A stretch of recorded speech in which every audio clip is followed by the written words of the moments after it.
Willkommen beim Filmfest Hamburg zur Deutschlandpremiere von Hope Gap, wer wir sind und wer wir waren, zum Q&A mit William Nicholson.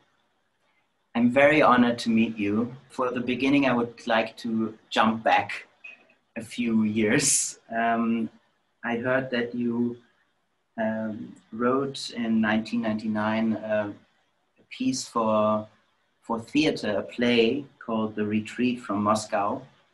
And I just wanted to ask you why you still wanted to do a movie about it.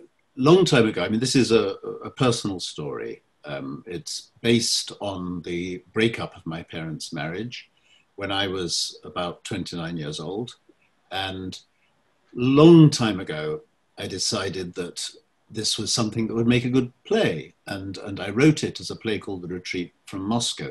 The title is kind of curious, but it's a metaphor within the play and indeed in the film. The father who is leaving is studying Napoleon's retreat from Moscow. And on the retreat, which was a disaster, of course, the wounded prisoners on the wagons slowed down the retreat. And so the ones who weren't wounded would allow them to topple off the wagons, whereupon they would freeze to death. And the argument was better for some to survive than all to die. And this is the situation of the husband who feels that both are miserable. If one can survive and be happy, it's worth the misery of the other. So that's the reason for the title. The play was produced, it was on Broadway with John Lithgow, Eileen Atkins and Ben Chaplin. And I was very pleased and proud with it. And time went by, and I'm a screenwriter and I do a lot of quite major films, and I get more and more frustrated. I get more and more eager to control the process myself. So I think if I were to make a film, what could I make it be about that I know more about than anybody else? And I thought, well, that story is my story. So I took the play, and it is quite changed, to be honest. First of all, the location. It's not on a stage anymore. You have to decide where your film is going to be set. And I set it in the town in which I grew up as a child on the south coast of Sussex. And that location became a character in the movie. I spent a lot of time there working out where to set scenes and what those scenes would be saying. So you have the cliffs and the hills, the little town, you have the beach, and you have the sea. So that was one major change. The second thing was I was able to make the whole thing a lot better, particularly the ending. I was able to, more time has gone by, 20 years has gone by. So I could really have another bite at it and make it better. And my own belief is that this is the perfect form for me of this story that I've lived with for so long. What did your parents say when they saw the piece in the theater or when they read the play for the very first time? Of course, I had to ask my parents' permission. So I wrote the play and I sent it to both of them. They were living separate lives, of course. And my mother said, well, you can put this on. I'm happy with this, but it's so boring. Nobody will come to see it. My father, I don't know quite what he thought, but there were a lot of scenes with a dog in the play. And he said, I'm not like that with dogs. Which I interpreted as his way of saying, let's not go any further on what I might or might not be like with my wife. But they both gave me permission. I went ahead, the play was produced. My father came to see it and didn't really say much at all, which was his way.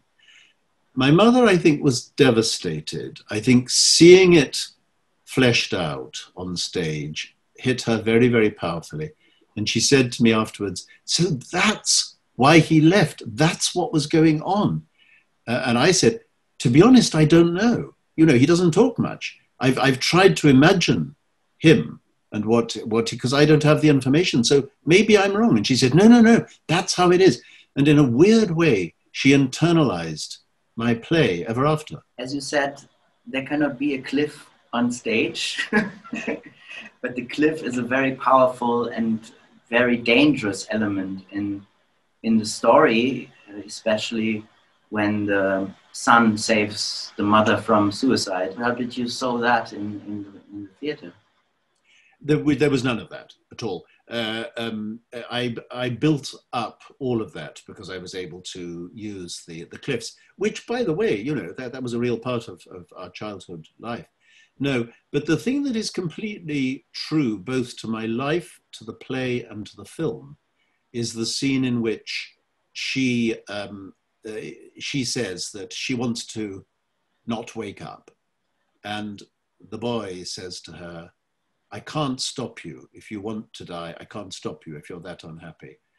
But please remember, you are ahead of me. And if you do that, I will know the unhappiness wins.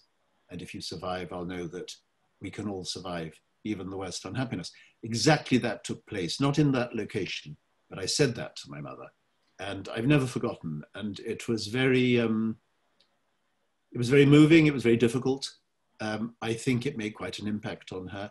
I don't think she would have killed herself. She was very religious, but she certainly wanted to. Could you talk a little bit about the poetic side of this film?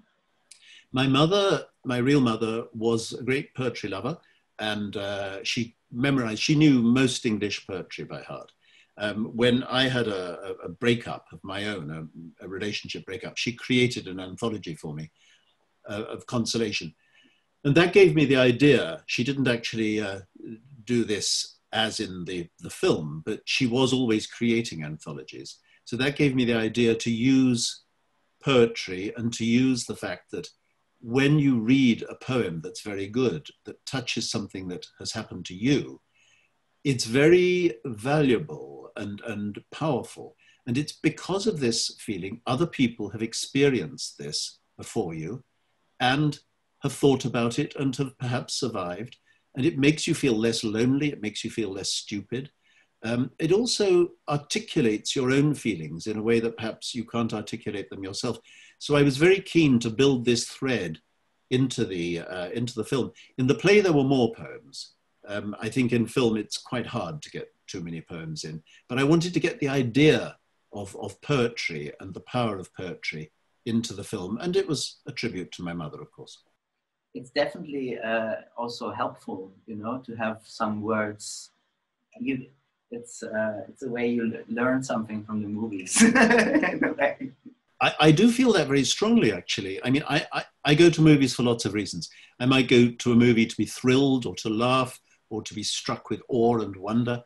But there are a whole lot of movies I go to because I really do grow from these movies. And through these movies, we share our experiences. So when in my film, the Grace finally goes to the house where Edward is living with his new partner, and she challenges the partner and says, how could you do this? And the partner says, there were 3 unhappy people, now there's only 1. And I think that's the kind of brutal line that has a lot of truth in it. And I can imagine people subsequently, having seen the film, being in this situation, repeating that line, not to make what they've done be right or good, but to explain it. It's a little bit strange for me because I have to admit that in the watching the film, I thought, how is this boy so eloquent in this situation? How does he find his words? But if you understand that this boy is one of the greatest authors, you can understand that the power of words came to him in this moment also, maybe. Well, also, I think what I would say is it's one of those suspension of disbelief things we all do with drama. People in real life are usually much more inarticulate. I know there's a very strong fashion, and has been for a long time, for inarticulacy in drama. But there's also been a long tradition of articulacy. People in Shakespeare's day did not speak like they speak in Shakespeare's plays. And that's one of the reasons we go to drama and we go to movies, to see the things that we've all experienced better expressed. 2018, 20 years after you last directed Fireflight, which was also a huge movie, how did that feel for you?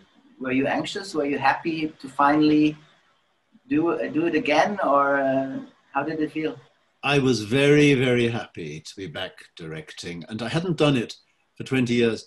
I had a bad experience the previous time. Not the directing, that was great, but the subsequent time, the distribution time when the film was being tested in cinemas and cut and mangled by the people. It was led by Harvey Weinstein, actually, who were doing that.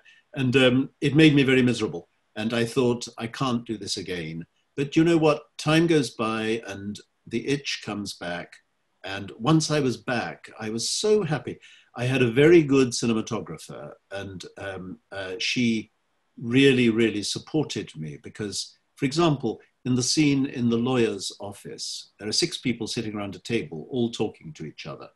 It's just a technical matter, but how you cover that in order to get the angles right is actually quite complicated. I didn't know that. She would say to me, now you need it from here, now you need it from here, now we need to have the camera here, now we need to... And so we did that. And so I relied very strongly on being helped there. And of course, the major reliance was on the actors. These 3 consummate professionals, we rehearsed, we blocked the scenes together. They knew what they were doing. By the time we started shooting, we all knew what we were doing. And I found it kind of easy, really, and certainly hugely, hugely pleasurable. Annette, did she have a dialect coach, or did you work with coaches also? Or how was that? Yes, yes. With Annette, we hooked her up with a voice coach for several weeks before the start of shooting, and she did morning sessions. And then by the time we got to rehearsal, the coach came to the rehearsals, but after that, it wasn't necessary. Her accent was so good, and she was so much in control of it. But she did an immense amount of work on that. And, you know, it's an interesting thing. When I cast her, I knew she'd done English before, as opposed to American English. I knew she was an absolutely superb actor. I wasn't quite sure she'd be able to get this accent, and I didn't dare ask. I didn't dare say, but, you know, what if you can't get the accent right? Because it's like an insult, you know? So I just took it on faith. But of course I was right too, because she is so professional, there was no way she was going to let that one go. And when she first showed up and started doing the accent, I just forgot she was American, to be honest. We just slipped straight into all being English together. But also the little things that the son is so similar to his father with the watch and the light swift to the right or something sometimes. Was that scripted? Did you discover that on the set? No, that was scripted. At least what was scripted was several sequences of movements that they were to do together, like the making of a cup of tea, like the looking at the watch, like the eating food at breakfast and so forth. But both actors obviously picked up on that theme and found ways to build it into their performances. I mean, this is the magic of actors. You give them a slightest indication of what you want and they run with it. They find ways of making that real.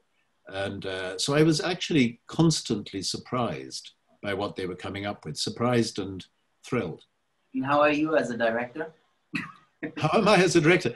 I don't know, you'd have to ask them. I know exactly what I want. I don't always know how to get it. So that means I must rely on the people around me to help me. I must rely on the cinematographer or the first assistant or the designer or the actors. So I kind of think my job is to say, this is what we're going to achieve. Help me get there. And I think that's good. It makes for a very good atmosphere on set, you know. I really want to emphasize some of the things in the script also. Again, I love those, it's all contactless these days. I really love that. And also this kind of undo, the whole dialogue between the father and the son with this undo mentality that you cannot undo stuff. Oh, yes. And didn't you like, one of my favorite bits is the little exchange between the mother and father about the word fine, where she says, fine's not the same as happy, and we're happy, aren't we? And he ends up saying, we're fine. He's just not been following. It's so great that because it emphasizes this real change in their relationship in a way. But I found it also fascinating how timeless, in a way, timely and timeless also the story was. Sometimes, like in the same scene with the father and the son, it could be in the 50s, it could be in the 70s, it could be in the 90s. It's very interesting. It was a little bit old-fashioned, but it's still very much today. It's a very interesting mix of times. And maybe that's also what shines through because of the process, because of the long process of this coming to reality in a way. Yes, I think what you're picking up on is exactly that, that these events happened to me in the 1970s. Then I wrote the play in the 1990s, and now here we are today. So yes, it's I didn't make a major effort to have everybody, you know, do hip hop dancing and talk on mobile phones or text each other and so forth, because I thought, let it be in a sense out of time, then I'll be able to make it truer to my memories. And, you know, I mean, we are able to handle emotional stories that go all the way back to Shakespeare perfectly happily. If there's universality there, then there is universality there, and it will communicate. It begins for me with this aspect of timelessness. Begins with the jacket of the mother that she's still wearing, and she's also wearing in the memory of the boy, and I really like this kind of stuff in movies where you cut, time has passed, and you still have these elements that bridge time in a way. You're a very good viewer. You've been noticing a lot of things. Most people don't. I mean, we've put an awful lot into the design of that film, and also into the mode of shooting. I mean, one of the film has had very mixed reviews, and the negatives of the reviews tend to feel that the film is stagey or slow or overwritten, whatever, all of which, I mean, I expect it's true, and I'm not here to defend myself, but what I would say is every frame of that film was thought about by me very, very carefully. We shot it on anamorphic lenses, which means you've got the widescreen effect with the narrow field of depth of field, which means that you can really drive your audience to see the thing you want them to see while being aware of the surroundings at the same time. Works really well on close-ups of faces, even though it's widescreen.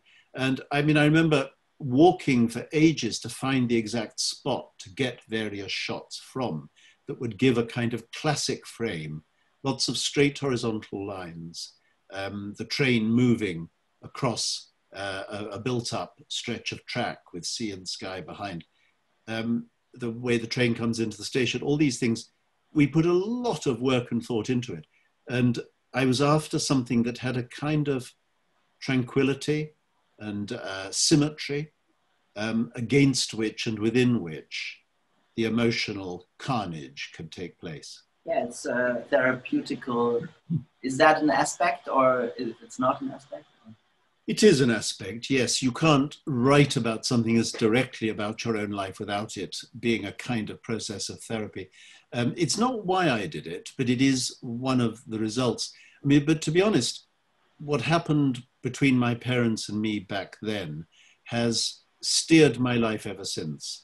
And if you were to speak to my wife, she would say she's very grateful to my parents, because by the time I got married, and I was 40, so I was a late marrier, I was determined not to make those mistakes. I was determined to find a way into a relationship that I could make last. And the lessons that I had learned, and I've put them in the film, are from the beginning, be the person you really are with your partner. Don't perform a version of yourself that you think they want and will love. Be the person you are, because eventually you're going to be stuck with that. And my father did not do that. He performed something that he thought, I mean, he performed the person who brought cups of tea every morning, you know? And I just wish he'd said earlier on, I'm uncomfortable, I'm stressed, I'm not feeling at home here. instead of leaving it 30 years and then going to live in a house, which, as we show in the film, is so completely different. What happened after they split up? And did you move? So after my parents split up, my father was with his new partner for, oh my goodness, must have been another 40 years. And it was a very successful relationship. I think a very calm one. I don't think they analyzed things very much, but it was what he needed and wanted. My mother, they both died at the age of 96, by the way. My mother, she had a worse time. My mother always suffered from occasional depressions, and she had a struggle. In the last 12 years of her life, I brought her to live close to us here.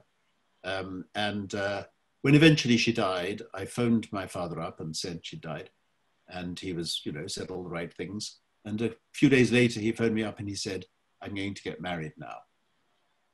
He'd left it until then. So at the age of 92, he got married. That's great story. The second time. So I was wondering, did you remember the dialogue from those times, or did you have to make them up? How was it really so British in a way? It was certainly like that, yes. I mean, in the film, she hits him once, which she did do very rarely. But it was this kind of bickering, this lack of understanding on both sides. And that's, I mean, I wasn't there with the tape recorder, so I've made it up, obviously. But there are lots of lines that stayed in my mind. For example, she said to me about my father, he has committed a murder. Marriages bleed. And so that came from her. And also her accusations to me, why do you make him think that you accept what he's done? Why aren't you telling him you are a murderer? All of that I remember. So I put that into the play. But I suppose mostly I just have a sort of feeling about those times, which I've then tried to enter sort of empathetically and turn into scenes. Because the actual breakup was stretched over quite a long time. It didn't all happen in a weekend, as in the film. But that's what you do with drama. You essentialize and condense and try and get to the core of it in a 1 hour and 3/4. Is that more difficult to find the right sound or the right voice for people who are so near to you? I think it was easy for me. I mean, obviously I knew them both well, and I know myself well. And what you do when you're a writer is, as you write each character, you simply become that character. You imagine you are them. And I often say, if you've characterized your character correctly, the writing of the dialogue is easy, because you put them in a certain situation and you know what they're going to say, and they say it. So I didn't find that hard. But then, to be honest, I never find that hard. I mean, I'm writing at present about Roosevelt, Churchill, and Stalin. And if I know enough about these three people, I know what they're going to be saying. All I need to know is, where are they? What do they want? What are their fears? What is their game here? Then the words will come popping out. On your website, I stalked you. The journalists say they call it research, but you're writing, I come from oddly mixed stock. My father, a doctor, is the son of a Methodist minister.